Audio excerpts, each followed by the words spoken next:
ایران امریکہ کشیدگی کی جو ڈیولپنگ سٹوری ہے اس پہ کچھ بات کرتے ہیں، اور اس حوالے سے اقوام متحدہ کی سلامتی کونسل کا اجلاس ہوا ہے جس میں امریکہ کے مندوب نے کہا ہے کہ ایران میں قتل و غارت روکنے کے لیے تمام آپشنز زیر غور ہیں، اس لیے مظاہرین کا قتل عام رکنا چاہیے، اور اگر قتل عام نہ رکا تو مختلف آپشنز پر غور ہوگا، کیونکہ صدر ٹرمپ باتوں پر یقین نہیں رکھتے، وہ عمل کرنے پر یقین رکھتے ہیں۔ اچھا، اس کے جواب میں پھر ایران کے مندوب نے یہ کہا کہ کشیدگی اور تصادم کا کوئی ارادہ نہیں، لیکن جارحیت ہوئی تو پھر اس کا بھرپور جواب دیں گے۔ اچھی بات یہ ہے کہ پاکستان نے بھی مسئلے کے حل کے لیے سفارتی اور مذاکرات پر ہی زور دیا ہے، اور پاکستانی مندوب نے بیرونی مداخلت کو UN چارٹر کے خلاف قرار دیا۔ اصل بات یہ ہے کہ امریکہ نے جو کرنا ہے اس کے لیے وہ اقوام متحدہ کا محتاج نہیں ہے۔ ویسے بھی اب اقوام متحدہ کی حیثیت تو ختم ہو کر ہی رہ گئی ہے۔ دنیا میں جس کے پاس طاقت ہے نا،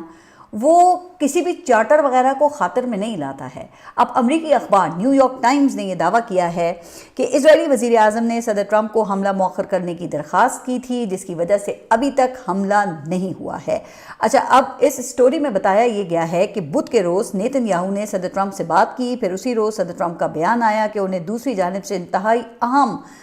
ذرائع سے معلومات ملی ہیں جن کے مطابق ایران میں مظاہرین کی ہلاکتیں رک گئی ہیں اور مظاہرین کی سزائے موت پر عمل درآمد نہیں کیا جا رہا۔ تو اس بیان سے پھر یہ اندیا ملا کہ شاید صدر ٹرمپ اپنے ارادے سے پیچھے ہٹ گئے ہیں، لیکن نیو یارک ٹائمز نے پھر یہ بھی یاد کروایا کہ گزشتہ سال جون میں حملے سے پہلے بھی صدر ٹرمپ نے ایسا ہی مبہم اشارہ دیا تھا، لیکن اس وقت تک وہ حملے کا فیصلہ کر چکے تھے، جو پھر ایک دن بعد ہی ہو گیا تھا۔ اسی طرح برطانیہ کے اخبار ٹیلی گراف نے بھی دعویٰ کیا ہے کہ حملے کا فیصلہ آخری وقت میں تبدیل کیا گیا، جس کی وجہ سعودی عرب، قطر اور عمان کی سفارتکاری تھی۔ اس لیے اب امریکہ یہ تاثر دے رہا ہے کہ حملے کا واحد مقصد مظاہرین کو سزاؤں سے بچانا ہے۔ وائٹ ہاؤس کی ترجمان کا کہنا ہے کہ 800 ایگزیکیوشنز تیار تھیں جنہیں ایران نے روک دیا ہے، تاہم امریکی حکام آئندہ ممکنہ فوجی کارروائی کا جو امکان ہے اسے رد نہیں کر رہے، اور اسی تناظر میں تیاری بھی جاری رکھے ہوئے ہیں، جن میں فوجی ساز و سامان کی نقل و حرکت شامل ہے، تاکہ اگر صدر فیصلہ کریں تو پھر یہ آپشن